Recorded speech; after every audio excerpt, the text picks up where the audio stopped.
Grüß, willkommen in einem video. Welcome to another exciting video, in this case episode 57 of my figure gaming video series. In this video I wish to explore what is an optimal basing size for your figures. While I'm not providing a conclusion, I'll explore each basing style and discuss its pros and cons. Nein, nicht schon wieder, not another video on basing. Anyway, let's move on with the video. One significant caveat to this video, I'll not be considering skirmish rules basing. When discussing basing, you do need to consider the rules as well. While most modern rules allow players to use any basing system as long as they're consistent, many rules do not allow for this luxury. I'm not going to consider rules to any great deal, as I have no idea what rules most gamers will end up using. Often players don't even know what rules they'll be using until they find opponents. The other, possibly more important factor to consider is opponents. Gamers need opponents, and once they find a community, it's often the case that community will already be using a common basing system, as well as rules. The gaming community you are part of is often the most important factor in determining what basing system you will use. In this case, I'll not be covering that point at all. This is the main reason why I cannot provide any final conclusion concerning optimal basing systems, because it depends on things I simply do not have any information about. Let's now start our journey with Ancients. While in some cases the period of gaming does not impact basing, Ancients tends to be unique and needs to be dealt with separately. When looking at Ancients, the elephant in the room is the two most common rules being used today, which is ADLG and DBA-DBMM. ADLG is the most popular set of ancient rules in the UK in terms of players at competitions at least. While its basing is loosely modelled on DBA and DBMM, there are some minor differences such as the depth of a pike element and the use of multi-rank heavy and medium infantry bases. Most gamers who use ADLG use DBA basing and simply place elements together to provide the required element size. It's also perfectly possible to base all your ADLG figures, apart from Lightfoot, on square bases, so everything on 40 by 40 mil or 60 by 60 mil. The author originally wanted this to be the basing convention, but was persuaded that no one would jump at the chance to rebase all their troops, which is probably correct, thus the modifications for DBMM. I feel the 4 cm square is likely the optimal base size for 18mm figures, and I've adopted this for one of my Napoleonics force mixes. But for Ancients, it's likely the DBA basing will continue to be the default basing. The next most common set of rules being used are the DBX family, starting with DBA, DBMM, and DBM. Even within the DBA basing requirements, players will often make minor changes to allow their figures to fit on the bases. So in my case, I use 2 cm deep bases for heavy infantry, typically. While ADLG made a bold attempt to move to a square base, this was only possible by using multiple DBA bases. Saying that, most rules which gamers use do suit the DBA basing system. While there can be many arguments for different basing systems, when using modern 15mm figures, which are actually 18mm, the DBA basing system is overall optimal. However, before we leave the world of 15mm Ancients, let's go back into time where a different basing system was used. WRG 6th edition was replaced by 7th edition in 1992. But prior to that, they were the most popular rules being used. Should be noted that these rules were reprinted by John Curry and may well still be available for those interested. I must admit I have not seen a game of these rules for many years, so I'm uncertain how popular they actually are. The WRG 6th edition rules and previous were used the basing, which was based on individual figures. But when we create elements, they were all 3 cm wide. Back in the past, 15mm figures were 15mm figures. However, even so, it was often difficult to fit all the figures on these small bases. In conclusion, this basing is not practical for modern 15mm figures, but the 3 cm width does mean the playing area size can be reduced by 25%, and this can be an important consideration for players. I will re-look at this basing when we discuss 10mm figures, as while WRG does have basing sizes for this scale, it's nowhere as fixed as the basing for 15mm or 25mm figures, and thus players have a little bit more room of flexibility, or a bit more room to display flexibility. While in the original WRG rule, 6mm figure basing was half that of 15mm, by DBA the basing was changed to be identical to 15mm. The only difference is the number of figures on the base. Players normally place whatever they feel on the base is suitable. Some use the same number of figures as 15mm, some pack them in as much as possible, whatever floats your boat, so to speak. Should be noted some 10mm figures are closer to 12mm, such as the minifig range of 10mm. However, minifigs does not have ancient, so this only applies to American Civil War or English Civil War figures, and I'll cover those periods later in the video. My feeling on the whole 6mm, 10mm basic topic is mixed, as I understand why DBA uses the same base sizes for 6 and 10mm as 15mm, which is you are trading the individual figure quality of 15, 18mm figures for the mass effect of 6 or 10mm figures. The issue is the number of figures you need to purchase grows, negating any cost advantage. The effort to paint goes up as you attempt to paint small individual figures, which can in some cases be difficult. The real downside is you do not utilize the main advantage of small figures, which is the ability to use a smaller playing area. I'll have to be honest, and I do not have a 10mm ancient force mix, so I have no conclusive answer for that scale, but I would be inclined to use 3cm wide bases instead of 4cm wide bases in order to get more bang for my buck.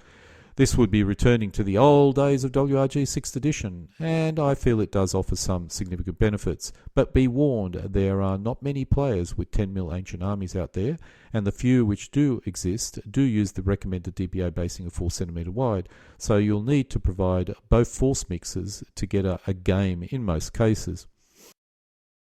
In the DBA world, 6mm figures follow the same rules as 10mm, using the same basing sizes as 15/18mm figures. The exception is players will always place more figures on the base, so you do get a better mass effect as discussed. This was the basing I finally decided to adopt quite a few years ago after trying the old WRG basing sizes for 6mm, which did not work out very well for me at the time. As with 10mm figures, I feel this is not utilising the main advantage of 6mm, which is to allow for smaller playing areas. After much experimentation, I've decided on a maximum base width of 3cm, similar to the old WRG. While this does not give me the full advantage of 6mm figure size, it's more practical for gaming and was certainly better than the original basing I used, which was 2cm wide for my 6mm figures, which I can assure you is simply too fiddly.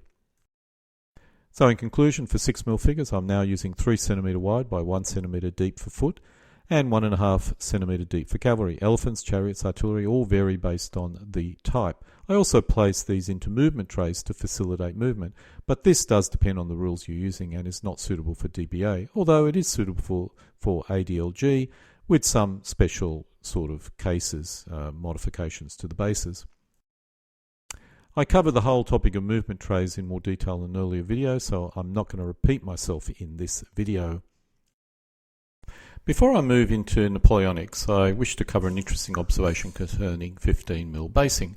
WRG basing for 25mm figures provides each figure plenty of room so people can see its paint job, which for 25mm is normally very good indeed. 4 figures on a base 6cm wide gives each figure a frontage of 1.5cm. Some later rules give them 2cm. When we look at 15mm figures, the original base width was 3cm, which means each 15mm figure gets 7.5mm per figure. Even when 15mm was 15mm, this was tight. In theory, 15mm is 60% the size of 25mm figures, which means its frontage should be 0.9 centimetres, or very close to 1 centimetre, rather than 0.75 centimetres. The base frontage should have always been 4 centimetres, so why did WRG select 3 centimetres? One possible reason was to allow for a dramatic reduction in playing area size. With 15mm, you could halve the size of your playing area or double the number of figures you field compared with 25mm. The other possible reason was to get mass effect. With 25mm, the bling comes from a magnificent 25mm figure. So what is the bling associated with 15mm, or what was it back in the old days? The initial answer was mass effect, ramming lots of figures together which give you a nice mass effect rule. When 15mm turned into 18mm, the quality of the figure increased dramatically, so the base size had to grow and the main focus on mass effect was reduced. 18mm figures painted up look very nice indeed. there's no need to pack them onto a base to achieve bling. There is certainly nothing wrong with mass effect, and for players who like this, go for it. I certainly do for some scales. However, many people still like the idea of reducing the playing area size and do like the idea of reduced scale allowing them to achieve this. The other problem is if you spend a lot of time painting up your nice 18mm figures, packing them together on a base can reduce the nice paint job impact. The other issue with packing a base with figures is the cost and effort. It becomes as great as larger scale, so why not go to the larger scale? This trend exists with 10mm and 6mm figures as well, and players need to decide for what they're aiming for. Is it mass effect, or do they want to reduce their playing area size? This can dramatically affect what type of basing they select. This is more significant with Napoleonics, as we will soon see. Let's now move into the world of 15mm Napoleonics, or perhaps I should really say 18mm these days. Napoleonics is a more complex period as there are no accepted popular competition rules. As a result, there is a plethora of different rules which require different basing systems. To try and deal with this confusion, many more modern rules allow any basing system as long as it's consistent, but many other older rules still do not. Let's start with an era where basing for Napoleonic was similar to ancients, dictated by a single set of rules or family of rules, in this case WRG, which were the most common sets of rules in the 1970s and 1980s. I'll focus on WRG 1685 to 1845, which was published in 1979. The basing system was designed for the true 15mm figure of the era, so the base size was 3 cm wide with 4 figures fitting on each base, which had an area of only 3 square centimetres. I assumed the designers were going for the mass effect, but even with actual 15mm figures, it was tight. When the figures turned into 18mm, it was simply not viable anymore. This was the last WRG set of Napoleonic rules, so it was never adapted to the larger base.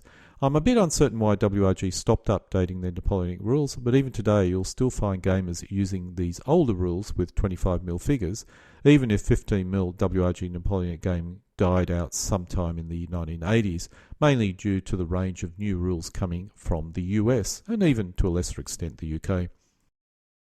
The US was a serious producer of Napoleonic rules in the 1980s, with rules such as Empire 3rd Edition and Corps Commander, but the really big set of rules which took the hobby by storm was Napoleon's Battles.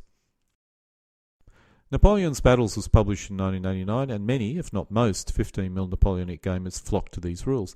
The main reason was these rules offered gamers the chance of commanding a historically large Napoleonic army. Prior to this, most players would field a corps, or at the most 2 corps. Napoleonic Battles, that is the rules, offered the possibility of refighting most of the battles of the Napoleonic period.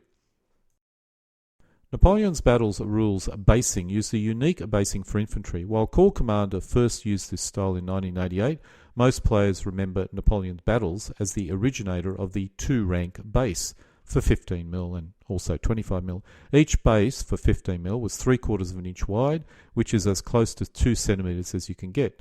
This gave each 15mm figure a frontage of 1 centimetre, which was ideal for 15 centimetre or 15mm or 18mm figures. Although 1 centimetre per figure was a bit tight for some 18mm, it was still practical. The depth was the major issue, particularly for 18mm figures, as at 1 inch or 2.5 centimetres, only troops which were standing at attention or marching could fit. In the metric world, this was normally rounded up to 3 centimetres, which did make it better, but many troops would not fit, so gamers had to be careful what type of troops they purchased if they were going to use this basing system. The Napoleon Battles rules attempted unsuccessfully to do the same with cavalry. Most players quickly ignored the 2 ranks and simply based their figures, their cavalry figures, in a single rank.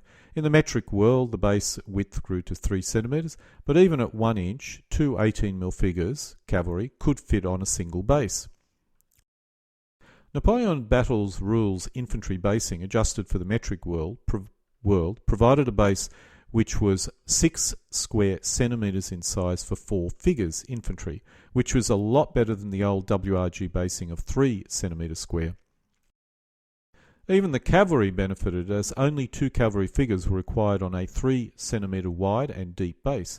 Players could avoid the cramming of their figures and allow for more base-related bling, as well as allowing people to see the figures. The old WRG style of rules have not gone away, and several attempts were made to upgrade them, such as the excellent Elan rules. These came out in 2004 and replaced the 3 cm wide base with a 4 cm wide base, which was what occurred in the Ancients world. These rules are probably the logical successor to the old WRG Napoleonic rules. Elan provided the old 15mm WRG gamers a new, more practical basing system, but I have to admit I've never seen a game being played and suspect that they were never really that popular. I think they were developed in Australia, so maybe they were popular in Australia, but outside of Australia I never really saw them very much. Perhaps if these rules had come out in 1994 instead of 2004, they may have got a lot more traction, but that was not to be. I should note I personally think the rules are rather good, if complex and slow to play. A more successful WRG offshoot was DBN, which is based on the WRG DBA rules. I do see gamers using these rules occasionally, but it's certainly not a lot. I mean, DBA is very popular, DBM is only moderately popular, at least from my observation. The DBN rules use a basing width of 4 cm and in some cases additional depth. There is an alternative 2 rank basing option, but I have to admit rarely ever seeing this used on a playing area. I based up an army this way many years ago and never found an opponent, so I've rebased these figures into the more common US basing system, or a single rank base system similar to what you see here. I was a die-hard UK basing guy and have based up most of my Napoleonics in this manner, but not to play WRG or DBN. Instead I use these figures to play a figure game conversion of a SPI board game, and also bloody big Napoleonic battles, which is another reasonably good set of rules for Napoleonics. The other set of rules which seemed to have some traction in the 1990s was Empire 3rd Edition. These came out in 1981, and a lot of 15mm players flocked to these rules. However, they proved difficult to learn, even if the concept was very good. When Napoleon Battles came out in 1989, these rules moved to the background, even if they possess a loyal, if small, group of followers. Empire 3rd Edition basing was very old school and did not bring much to the evolution of basing. The rules were rather flexible, so did allow for other basing systems, which I suppose is a big plus. The next big thing, particularly for Napoleonics, was Age of Eagles and Volley and Bayonet. The Age of Eagles is a set of rules which has achieved significant traction, especially in the US. They are the closest thing to a default set of rules for the current time, for Napoleonics anyway. Anyone considering getting into the hobby today would be wise to look at these set of rules. On the other hand, while not as popular, Volley and Bayonet offers significant advantages, the biggest being its ability to duplicate an entire battle, especially if you use custom or small custom-sized bases. However, I do not see these rules being used very much, which is a shame as I do like Frank Chadwick's work. The Age of Eagles uses a similar system of basing to Napoleonic Battle, which does imply this basing has become a standard for Napoleonic rules, in the US at least. While I personally feel a 3 cm square base for infantry may be a better option, I like this basing size for infantry and cavalry. For artillery, I always go with 3 cm frontage, and if it will fit, a 3 cm square base, although I must admit some of the bigger guns need a 4 cm deep base. Volley and Bayonet uses 3-inch square bases for 15mm or 25mm. These rules were a move towards the big base approach, and one advantage was that it allowed players to build up a diorama on their bases. However, many players use half-size bases, or 1.5-inch square bases, and adjust the scales and the rules accordingly. In the world of metrics, this is a 3 cm square base, which I feel is a very good size. Apart from the Age of Eagles, the other set of rules which seem to have the most traction currently is Bloody Big Battles, or Bloody Big Napoleonic Battles. The original Bloody Big Battles came out in 2018, with a Napoleonic-focused scenario book coming out in 2024, which seems to be getting good feedback. Bloody Big Battle basing is flexible and a wide range of different basing is allowed. The recommended basing is a 1-inch square, or for metric, most likely 3 cm square, although I have noticed a few very rare players in the metric world using 2.5 centimetres square, but this is not that common. The alternative basing is a rectangle, 1.5 inches wide, which is 4 centimetres in the world of metric. I've also seen games which use the US basing, or 2 centimetres wide by 3 centimetres deep, or in US measurement, 3/4 of an inch wide by 1 inch deep. As you can see so far, based on this video, basing in the world of Napoleonic is varied and confusing, and I have no specific recommendations apart from aligning any basing to the rules you and your gaming community are using. However, some factors should be considered. When creating 2 or more ranked bases, it can be difficult to flock the area between ranks. When using US basing, this is not an issue, as you can easily reach into the halfway point of the base, but it is an issue when you have more than 2 figures in a row, as you can see on the left. Another thing you should consider is when you attempt to crowd in as many figures as possible on a base, in terms of multiple ranks, the base is hidden and there is less opportunity to spruce up the base when flocking it, as you can see on the left. When basing musketeers firing their musket, you will need 2 centimetre depth per row to avoid musket's overhang, as you can see on the right. For 2 ranks, the optimum base is a 4 centimetre square. This is for 18mm figures. Although if you select your figures carefully and avoid any figures firing a gun, a 3 centimetre square is acceptable. You need to ensure it's not too crowded, as it may be difficult getting in between the rows when flocking your base. Let's now look at other scales such as 6mm and 10mm. The first option players have is to use the same 15mm bases and simply place more figures on each base. This is viable, but I'll bypass this option in this video. In this video, I'm assuming gamers are interested in taking advantage of the scale to decrease the playing area size, which is a worthy objective. For this exercise, I'm not going to deal with scale creep and just look at raw 25, 15, 10 and 6mm figures and how I can affect playing area size by using different figures.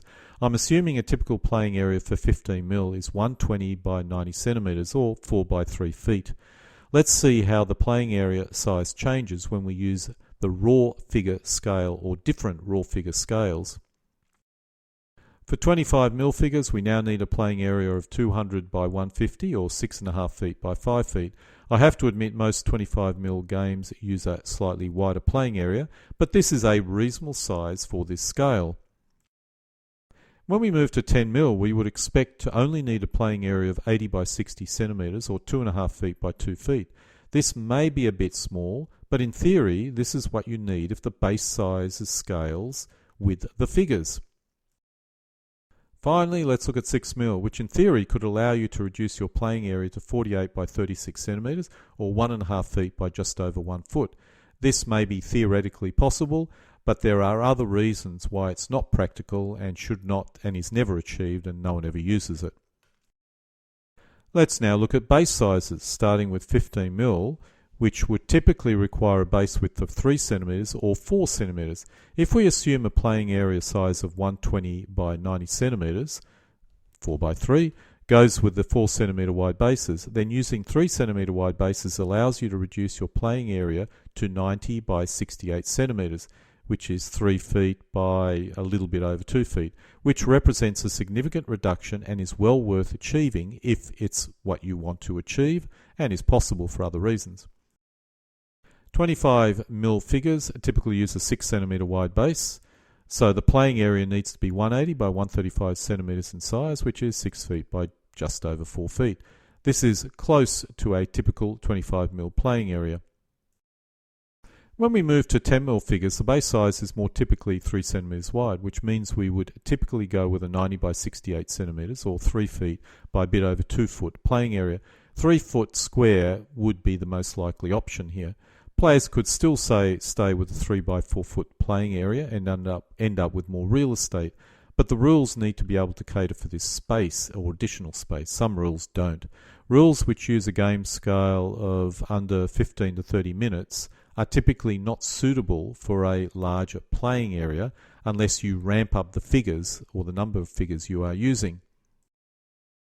In theory, 6mm figures should allow you to move to a 2cm wide base, which means the playing area only needs to be 60 by 45 centimeters, or 2 feet by 1.5 feet, or more likely a 2-foot square. In practice, this is not that easy. If using a rectangular base 2 centimeters wide by 1 centimeter deep, the elements become too fiddly to be practical. I've tried and I've failed to make this work. I must admit one viewer suggested 2 centimeter square bases, which may work. I have not tried this size, but still feel it may be a bit fiddly, but at least it's more viable than 2 centimeters by 1 centimeter deep bases, which I tried and failed to make work. From bitter experience, I had to go back to 3 centimeter wide bases for 6mm figures, and this works very well. Of course, this means there is no difference between 10mm and 6mm figures when it comes to playing area size. What is even more annoying is if I use a US basing for 15mm, there's no difference between that and my new 6mm basing. If for some reason you don't like the 2 centimeter wide by 3 centimeter deep bases of the US system, you can simply use a 3 centimeter square and place 6 15mm or 18mm figures on each base. Apart from cost, the biggest benefit of using a smaller playing area no longer exists in this particular case. However, do not despair. There is one benefit of 6mm. The one benefit of 6mm is you can create 3 centimeter wide by 1 centimeter bases and use movement trays to make them easier to move around. This does depend on the rules, and I currently only do this with Ancients when I use a board game conversion into a figure gaming set of rules, pre-stags, which I call P17CW. For most people, this may not be an advantage. In conclusion, it always depends on the rules. If your rules can use 6mm in an optimal manner, then go for it. If it cannot, then I would probably stay with 15mm figures. What about 10mm figures? As using the US basing for 15mm already gives me a 2 centimeter wide base, well, 3 centimeter for cavalry and artillery, 2 centimeter for infantry, why would I bother to go with 10mm figures? The main reason is 10mm figures do fit better on the US base size and allow you to have figures firing a gun. I'm not certain if this is sufficient reason to go to 10mm. 10mm are also cheaper, which would probably be the main driver of moving to this particular scale. The downside is 10mm figures do lack the detail of 15mm or 18mm figures. 10mm figures are harder to paint as they're not normally placed on a strip and have to be painted individually. Their small size makes them hard to hold. Neither are really major issues, but may be a deal breaker for some people. Players can decide what works for them. While I have a 10mm American Civil War force mix, I do not intend on getting any more 10mm figures for Ancients or horse and muskets, but do use them for World War II and will consider them for the 30-year war period as well. In conclusion, the basing system for Napoleonics is really like the Wild West. Pick your rules, find your opponents, and do whatever basing system or figure scale that aligns or rings your bell. Let's now deal with the period of World War II and Cold War. It's a fairly short segment. I'm not going to cover the rules, but for the most part, this is comparatively standard. For 6mm figures, most players use a 3 centimeter wide base. This is normally square, unless the figure size requires a longer base. So it can go to 4 centimeters when you've got a long barrel gun, or if you're putting some really weird long figure on it, it could even be much longer than that. 10mm is comparatively new, so there may still be a very wide range of choices out there, but I normally go with a 4 centimeter wide base, but many players mix 3 centimeter and 4 centimeter wide bases when using 10mm, depending on the width of their vehicle. For 15mm figures, it's normally 5 centimeter wide bases, but again, this does depend on the rules. In most cases, the vehicles are not based, unless the vehicles are unusually small. And so this comes to an end of my episode 57 of my figure gaming hobby series of videos, in this case looking at optimal basing sizes. Again, alle guten Dinge kommen zu einem Ende.